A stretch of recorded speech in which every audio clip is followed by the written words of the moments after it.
I'm your host, Bruce Poston. On today's episode, episode 5, we're going to look about the skills gap. It's not all about rockets and astronauts. And I'm joined today by my two space chums, Ray and Heidi. Good afternoon, welcome aboard.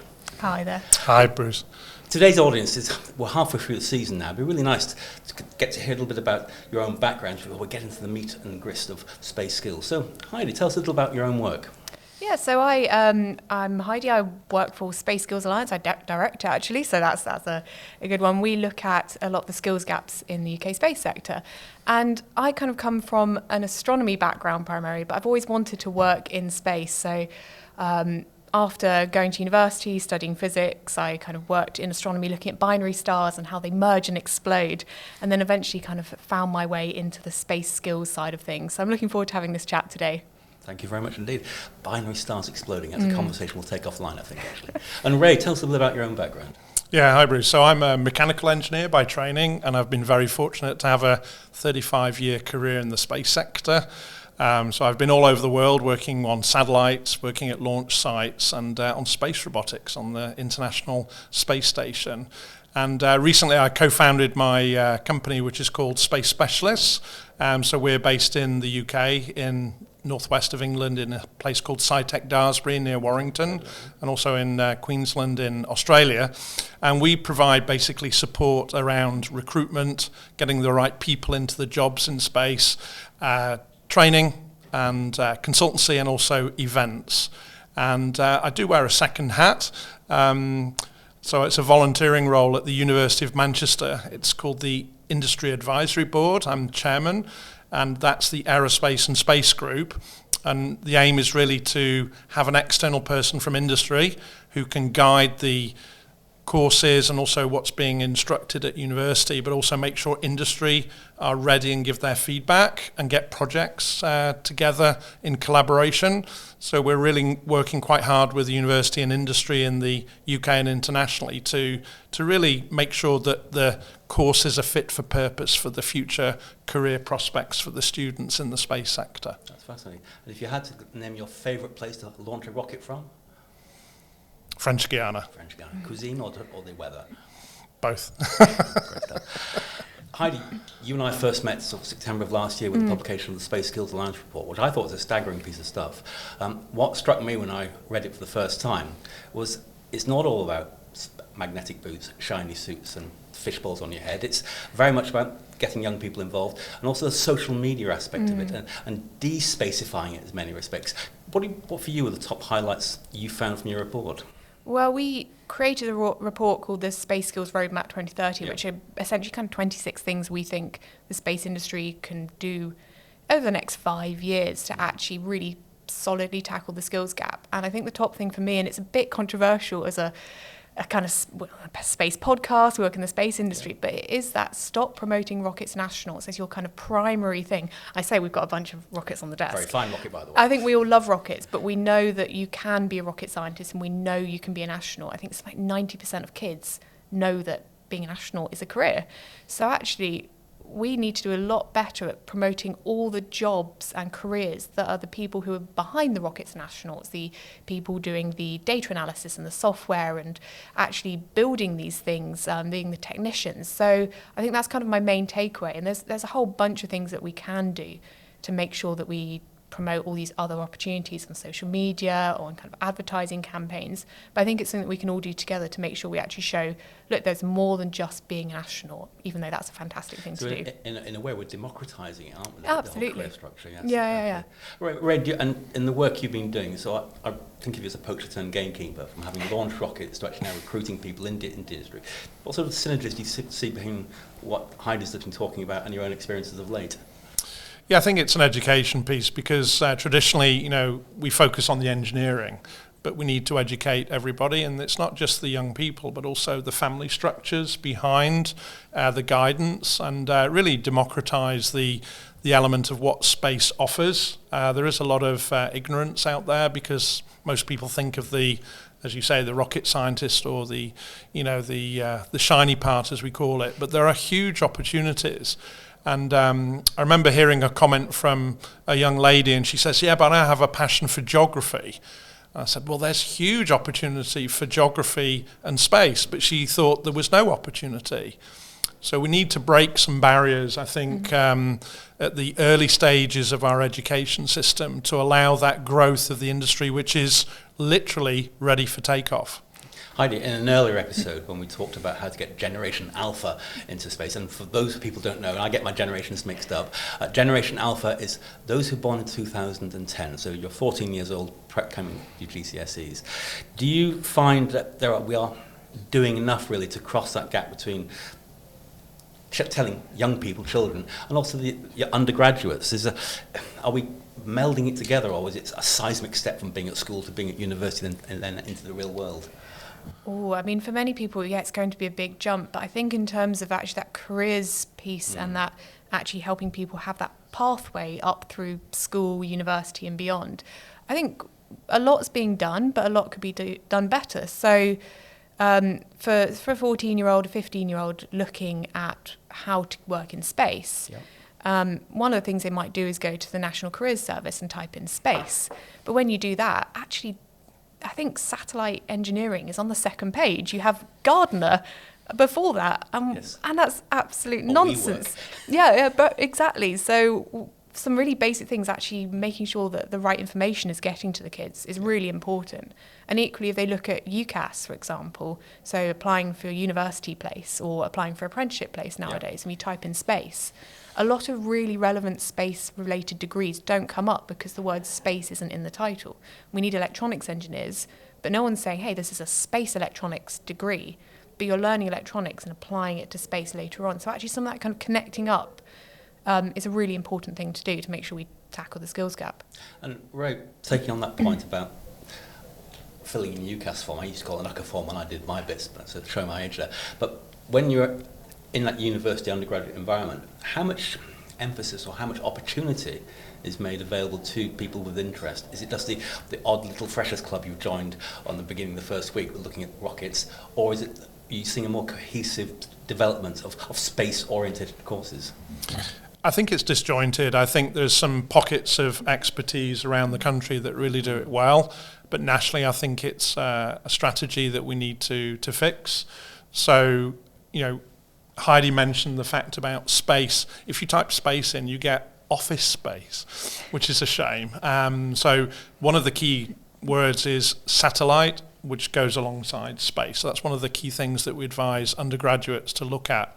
But when you're filling in forms, there is a tendency to focus on certain keywords and certain things that resonate, and understanding what the sector is, how is the space industry divided up into the so-called upstream and the downstream is also a key thing. So it's not just the tech, it's also the downstream data. We're in an age of data. It's the information age, and therefore opportunities aren't necessarily around the word space. It's maybe digital twin. It's data analysis. As you mentioned earlier, the opportunities are quite broad, and you need to understand the ecosystem first. So there's an education piece there to understand what is the space industry, and then you can understand how to focus to get the opportunities in those different sectors of the industry. I remember quite interestingly in episode 1, you've seen it by now, we had Chris Whitehorn on and Louise Butt, and also a gentleman from Skye Raw. Remember, he was dialing in from the Shetlands. Quite snowy, that particular episode. But this was all about the benefits of space. Are we failing to communicate them? And the bottom line was, yes, we are really. Because going back to our generation when we first heard about space, what were we interested in? It was Teflon-coated frying pans. It was the barrow you work at, right, underwater, etc. But now, as you say, the benefits from space are more on the ground. It's the massive amounts of data which are coming from all that data being collected.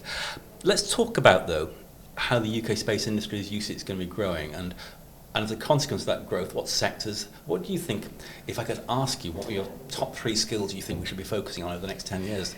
Our government's listening to this podcast, by the way.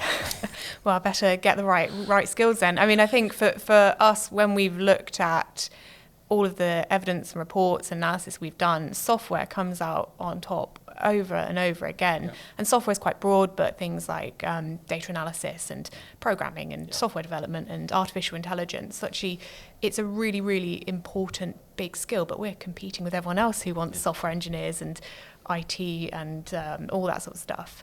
I think you'll probably agree on this, but electronics and RF engineering is a really big area of demand, but also it's a problem as well. And I know you've got quite a lot of experience with actually trying to meet that demand in RF engineers. And yeah, so we see this every day. So being a recruiter, as part of the work we do, we see daily, the challenges of matching candidates with opportunities, and that can be government sector, it can be the private sector. And there are some key shortages. As you said, radio frequency or RF engineers is one particular technical specialism that is quite sought after. There are other areas like cybersecurity now, AI, as you mentioned, and some other things that are non-technical. So one thing to bear in mind is it's not just the technical shortages, but we need project managers, we need commercial people, we need salespeople, we need security people. Safety and security and the mixture of data that is secure together with our space sector is extremely relevant for the success of businesses, large and small. We also need key area, which I haven't heard yet, is the entrepreneurs. We need to hear about entrepreneurs in the UK sector, as well as the engineers. And some of those entrepreneurs are commercial, and we need to support them and grow their interest that has a space angle. And it's very interesting because in the course of my day job, and my day job is not chatting to people like yourself, as fun as it is, I work an awful lot with space startups, and that entrepreneurial spark, I am absolutely blown away by it. But it's also the sheer variety, isn't it? Whether you're developing armor plating for satellites or space engines, as I call them, bumping along the lower atmosphere, or using mycelium, for example, as ways of protecting spaceships. The sheer variety is what is obviously a great appeal. We touched briefly on there, the public sector and private sector, and we have an episode, episode 8, the end of season 1, where we'll look at the mix. Do you feel, from your respective backgrounds, that the government and the private sector are doing enough, and are they talking enough to each other? There's always opportunities to talk more, I think, but I think there has been, for the skills angle, there's been a lot done in the last few years around the skills piece from the UK Space Agency and from Innovate and other kind of government bodies as well. So I think there's some real positives which have been kind of put out there, things like the training programs fund, where the UK Space Agency invested about 1.7 million into actually creating new training which would tackle some of the skills gaps in the UK. So some really, really good things. There's probably areas that could be done better as well, and I think industry says, actually, look, we need a little bit more clarity on strategy, so actually we can work out what we're going to be doing in 5 years' time or 10 years' time, and actually invest in the people and the skills now so we have them when we're actually coming to do those activities. But from a recruitment point of view, I'm not sure what you kind of see as well. Well, we're very fortunate to have had successive governments follow a strategy, which is the key to our growth in the UK space sector from about 10 to 15 years ago. So that has bred opportunity. I think the key is in order to leverage that strategy, which is followed through, that's great, is we need to match the skills. And part of that is conversations between industry, academia and government, but also the ability to talk about this at various events. So, young people, mid-career people, senior people in terms of their professional career need to be able to engage with the industry, whatever you define that industry is.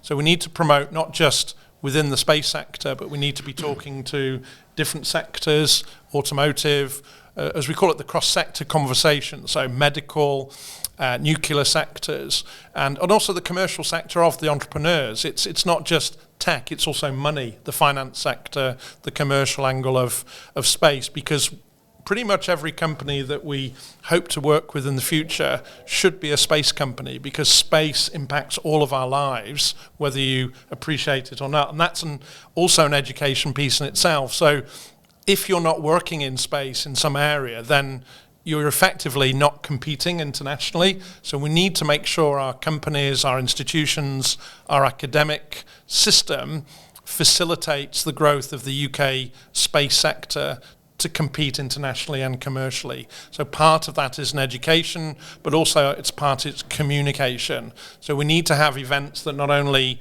provide the strategy, but we also need to mix and mingle.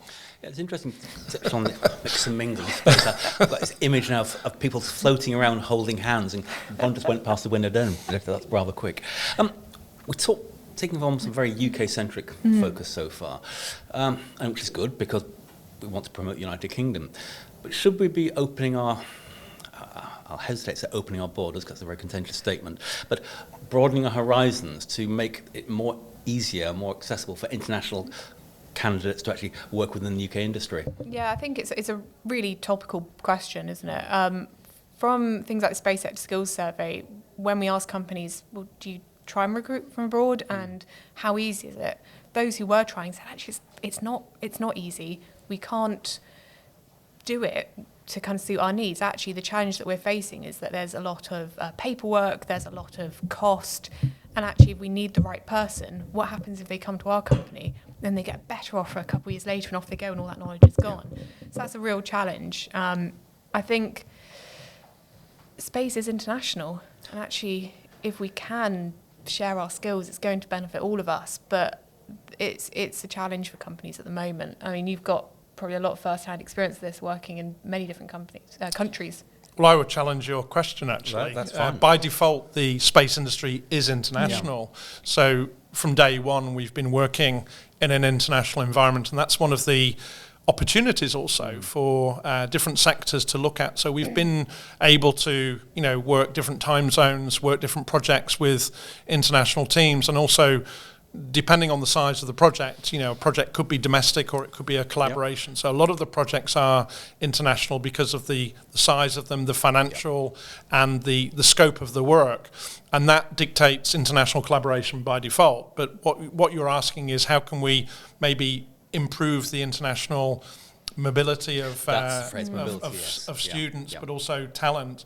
And that's really a positive thing that companies and organisations really have to decide. It shouldn't be left to the market forces. You should have a method and also try to remove these barriers. So at the moment, of course, one key barrier is the visa system for allowing international students and international candidates to work in the UK. And there are companies that are actively saying, hello, we're here, we've got those capabilities, please talk to us because we will take you on board. And other companies don't. So the ones that I think embrace the challenge of removing the barriers, like the visa barrier, will be the ones that will succeed because diversity in the teams is really important for clever solutions to space problems. And with that international dimension, lots of experience can be brought into the UK that complements our strengths and also builds our global capability as Spaceship Earth, I would say. It's interesting if we think back to the mid-January announcements from the government on the new AI strategy for the UK, and that was a very important announcement, and we obviously look to see the not I won't say repercussions, but see how that unfolds. I think this is an intrinsic part of it because you can't just look upon Fortress England or Fortress UK in terms of AI capability because it's going to spill into so many areas, and space is one of those, and it touches very nicely what you talked about. I'd like now to talk about some of the schemes we have in place. Get down some specifics, quite interesting. We're all aware of the STEM programme, etc., which is very much focused on space itself. Is there a danger of it ignoring more non-traditional space, the marketing, the lawyers, the human resources, etc.? Should we be broadening it out? Yeah, I have my personal thoughts. I think STEM is great. We focus on providing career support. Yep. There are some great STEM or STEAM with the A in for the arts providers. But even the acronym STEM, which stands for science, technology, engineering, mathematics, and A for the arts, limits also and focuses on what I would call science and engineering. And a lot of people are actually put off with that phrase. So we need to educate our young people that space is for everybody. In fact, we have a phrase that it's from age 4 to 104, you can be interested in the sector, but there is opportunity in the sector from that age. And therefore, career pathways rather than STEM subjects are the elements we need to educate our young people, our medium career and senior people about, and those are the more traditional roles reversed. So that's commercial roles, project management roles. We have roles that are evolving all the time. So a space farmer is now a job. An international AI cybersecurity space consultant is an opportunity. Geography in space and what we call the geospatial sector, looking back at the Earth with sensors and satellites and looking at the health of the Earth ecosystem, together moving on to sustainability and the EU and the various World Organizations SDGs or sustainable development goals. You can align and see where those are. So there is opportunity in all of these sectors, but you don't need to study STEM to have those opportunities. The opportunities are in geography, in law, in history, in science, in the arts, and there's a lot of opportunity. So I think STEM is great, don't get me wrong, but I think we should focus on space careers. That's my personal view on this, and promote the opportunity that the sector offers internationally and domestically to really inspire our young people to study the space opportunity rather than just working around STEM subjects, because that's a misnomer. Thank you. And in the context of the skills roadmap, does that echo what you discovered at Heidi? Yeah, definitely in some ways. So I think we see that there are a lot of STEM jobs, and actually when we did the skills survey a couple of years ago, about 50% of the jobs in that kind of 2023 period that were advertised were in kind of software and data and systems engineering. So actually there's a lot of the science and tech jobs, but you're right, there's a lot of roles in the kind of admin and finance and HR and law, business development, all of these things. And I think whilst often the kind of admin finance roles are a lot easier to recruit because actually their skills are quite transferable, it does help for people to have just a bit of understanding about what the space industry is and how we kind of do business deals in space, right? It's a bit of understanding. But I think you're right, actually it's a career, isn't it? You're not doing a job and that's it. You're spending maybe 30, 40 years and actually pick up skills here and there. You might start in physics and move over to business development and pick up some commercial skills. We're not in silos. We've got kind of a lot of opportunities. It's funny, one of the best examples which comes to mind, or two examples come to mind. First one is Mr. Musk and his great initiatives with space and automotive. So when Elon Musk wants another engineer, he'll look across to Tesla and bring those skills into SpaceX, etc. And on a slightly different scale of things, we're talking later on in the series to how to protect your IP in low Earth orbit. You have to say that very slowly because it's full of acronyms, etc. But the two guys there are astrophysics PhDs who have a passion in it and then take that into the legal sector, and so you have that cross-fertilisation opening up of those areas. It's fascinating. Let's talk about really retention of staff. Yeah, if you're an engineer, you from an engineering perspective, you typically work on a project-by-project basis. If your company moves on to something else, you might get your skills transferred. In the industry as a whole, how should we be looking at retaining people? Because funding means that companies fold under, somebody moves to something else. Do you think there should be some public sector initiatives, or what? Just a gut feel here. Heidi, you're sitting out. No, I think so. It's a really interesting question. I think it's something that's really hard for government to tackle, actually. I think it's probably not the place for government. I think it's a place for industry more. When we've done these surveys, and I'm sorry to mention again, but it's useful to have a lot of data about this. It's a great survey, by the way, Heidi. Don't be please trump about it. But what we find is that although people might leave their company, they tend to stay in the space industry. Yeah. So we're kind of retaining people in space quite well. People like the space industry. It's quite welcoming. It's quite friendly. That retention within a company is a challenge. And I think that's where companies probably have a lot of individual problems or challenges or solutions that they can implement. But we know that when people start off in their career, things that are really important to them are making a difference and having an impact on the environment, and maybe less so security, salary. You haven't got to pay your mortgage so early. But when people are getting older, you've got to pay your mortgage, you've got to make sure the kids are in school, all these sorts of things that are really important. So actually I think when we're recruiting, but also when you're retaining as a company, it's actually looking at what's important to different people and having kind of offerings that suit different people at different stages in their life. Is it fair to say that we are approaching a golden age of space recruitment and entry into the space sector? Oh, I think that's one for you, because you're being with your recruitment expertise. It ties in with your question in a way, because if you look at the number of startups, which my impression now, like a rainy day in a forest, and they're popping up like mushrooms all over the place, aren't they? And some of them will fizzle brightly and disappear, and some you can see from both the quality of the people involved in the business and that the idea is so damn good, they're in for the long haul. And spotting that long haul from a commercial perspective is a great thing. But they're fighting for a pool of talent, aren't they? So whether you are a sustainable rocket launcher or whether you're developing this, whether that, the skills are very transferable. So you almost got to try and stop your staff from being poached. I mean, not that you do that, Ray, but tying in with with that Heidi's question, the retention issue, what do you find within the industry? Well, the industry is at I think an inflection point. So we are really seeing the growth, and that's due to some of the technology that's around there, but also the market conditions and just the general situation of where space is internationally.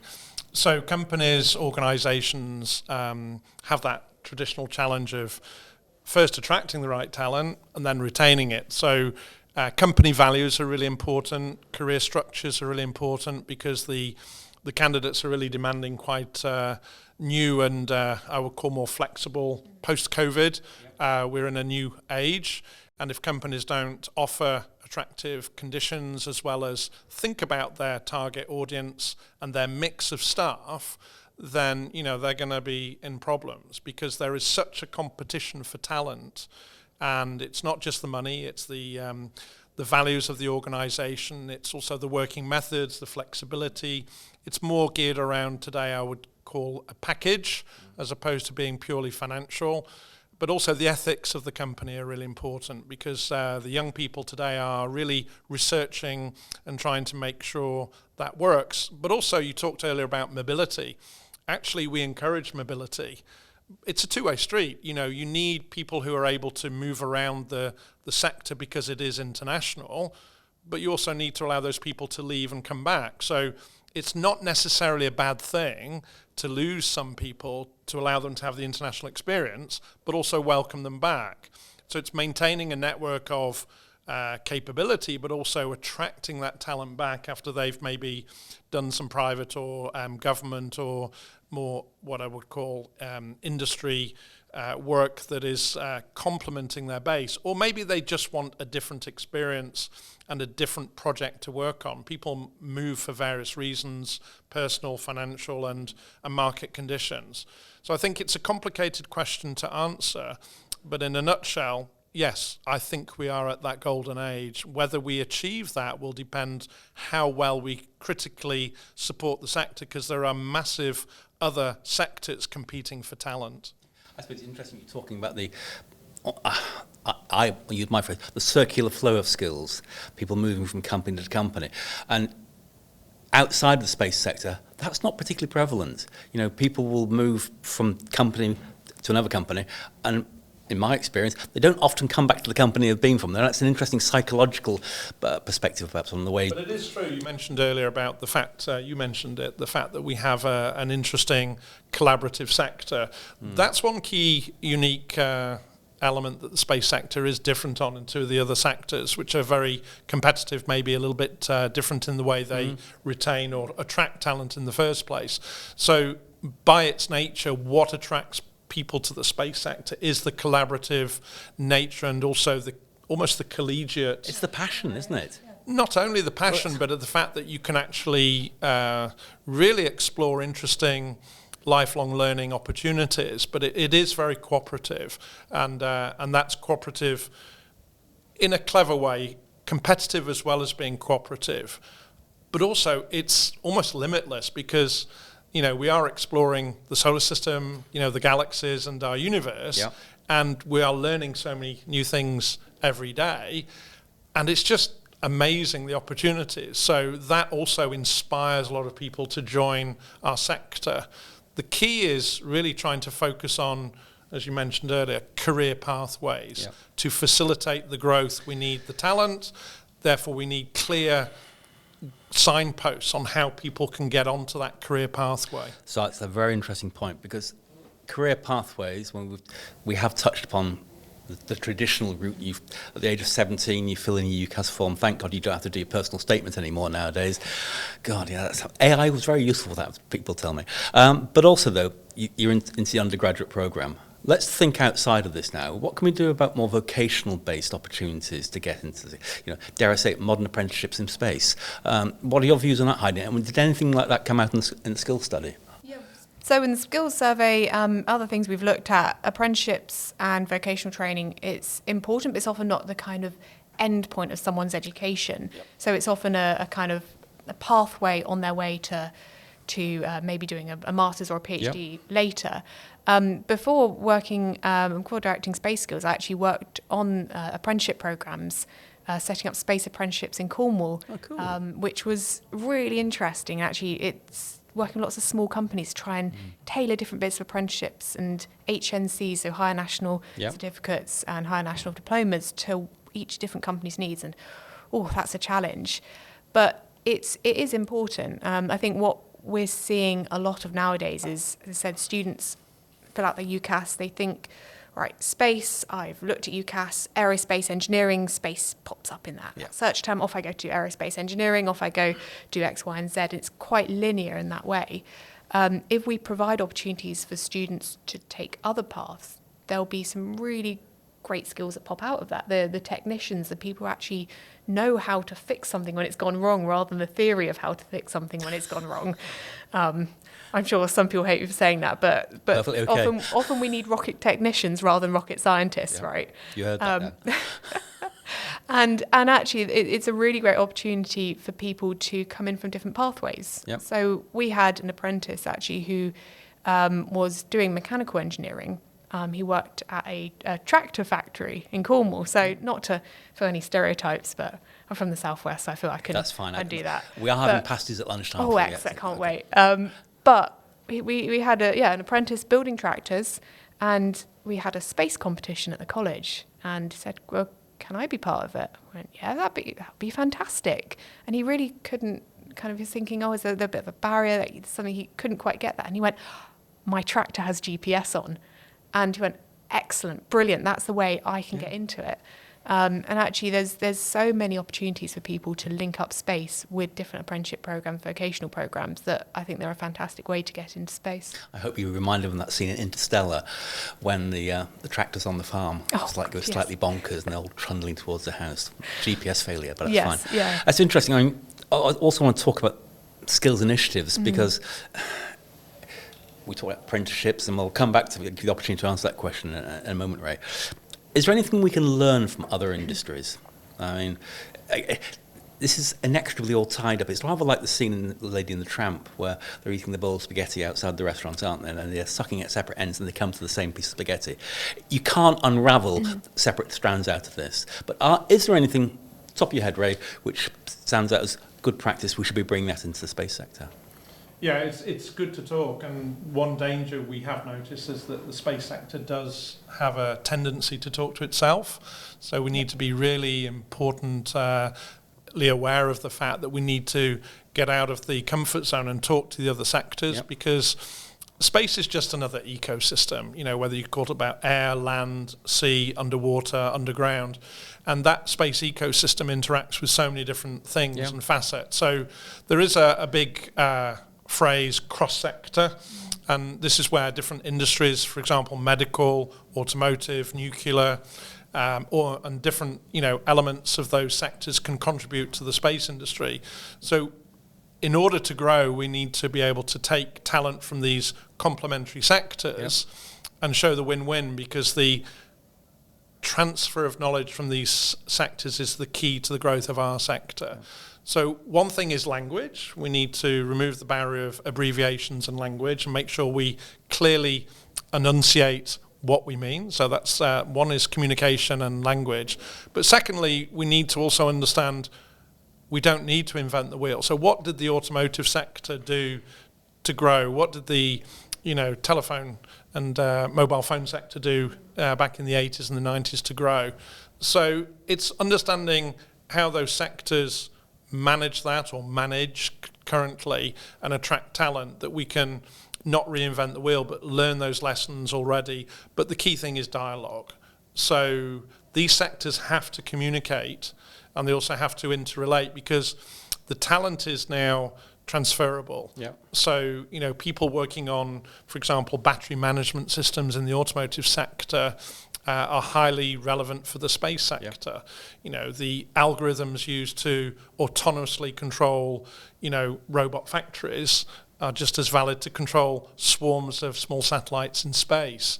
So whether it's software, whether it's hardware, whether it's the commercial acumen, people who project manage, a fighter aircraft program that manage the production of some key parts going into a medical device, the electronics, or the design aspects of additive manufacturing, which is another key enabling technology that's affecting us. These are highly relevant. So these transferable skills are directly relevant to the space sector. And actually, it's a two-way street. The data can also, and the technology, it's not a one-way thing. It's a two-way process. So, yes, the industry has to be open to learn the lessons of these sectors from a starting block, not from zero. And also, that's a double-edged sword, of course, because you're also competing in that sector. So this is where we have to collaborate, but also to accumulate. And we'll find out if that works in the short to medium term. It's very interesting, and just slightly for a second putting my Technia hat on, and thank you for the funding, much appreciated. We find that when we talk to other companies, they're staggered about how we can bring a slightly different perspective to it, because long story short, whether you've been working in the F1 sector or whether you've been designing something for this or something for that, when you say to somebody, well, have you thought about doing this way? And in almost a way, taking the space out of it, you can simplify a problem and actually really increase the conversation and really get the value out of it. Heidi, the school's roadmap 2020-30, what's the next stage? Where are we going to go from there? A lot of different things. I mean, for in the roadmap itself, I think there's a few things we think could be done quite quickly. And so I think our next step for that would be, look, let's talk to people, social media influencers, let's talk to people actually making content that people watch every single day, and actually start thinking, look, space is great. Come and talk to the UK space sector. It's not just about NASA. Come and talk to the people working in the UK. For us at Space Skills, we're also looking at publishing lots more reports with lots of data. So actually, we'll be kind of giving out the fresh kind of lot of data about why people join the space industry and how much they're paid and what inspires them and what's keeping them here. So there'll be a lot of kind of insights from that. So I think there's a lot that's going to be coming up in the next few years. Are we going to see an annual survey, perhaps? Or as much as I love data analysis, I think for me, that'd be a bit too much. But also for people, it's a lot of time filling out surveys. The number you get in your inbox, we want to keep it to a minimum so we don't have to pester people too much with the data. So how has the survey been perceived, and what's the feedback from the industry? Because I remember getting the questionnaire, and I, as a non-spacey involved person, I diligently and enjoyed going through it, etc. And what was nice was being on the sales business development side of working with space companies, being given the opportunity to ask questions. How did you feel that the survey was received? The space census that we did last year was received quite well. We had about 1,000 odd people respond to that. Okay. So that's pretty decent. It's enough for us to draw a good few kind of insights from that.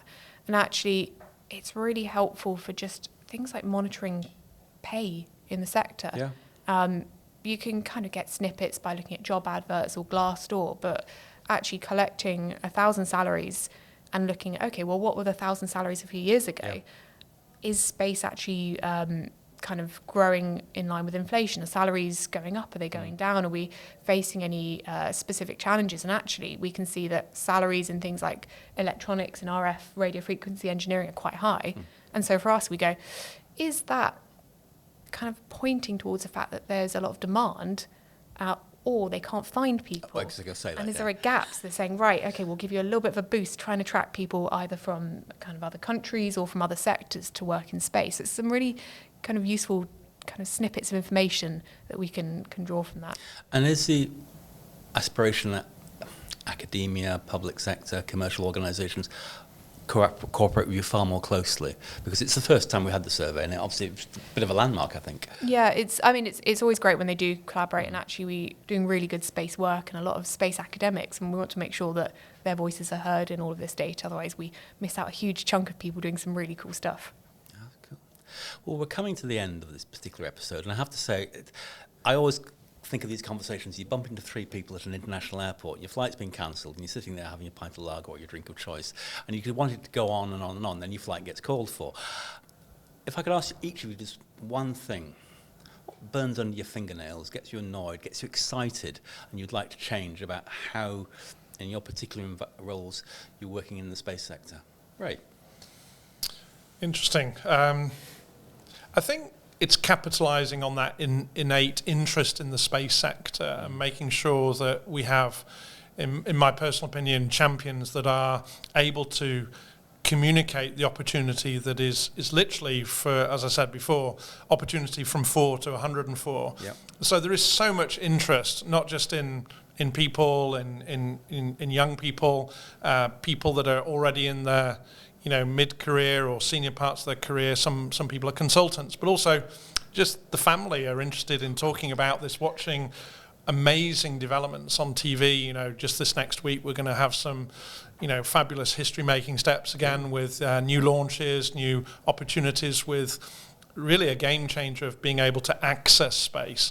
So these things need to be really capitalized on, and there is a disconnect on how you encourage that enthusiasm to translate into an actionable task. And I think that's the challenge of our sector, is to clearly communicate how we can capture that interest, which is innate, because we're explorers, we're fascinated by this space and the science and the technology.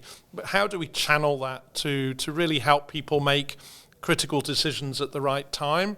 And that's really why I come back to this phrase of space career pathways. It's really, if you have that clear road to the opportunity in the sector, the signposts are there, the communication methods are there, then it will grow by itself. But we just need to help it over these few barriers, and I think that will then allow the sector to really grow. So to sum up that, I would say, encourage the removal of the barriers to what is an innate, fascinating subject, which is space. And Heidi? I really like that. No, I think it's fantastic. Obviously. Get rid of the barriers Yeah. to help people get into space. Gravity might be one for that. Absolutely.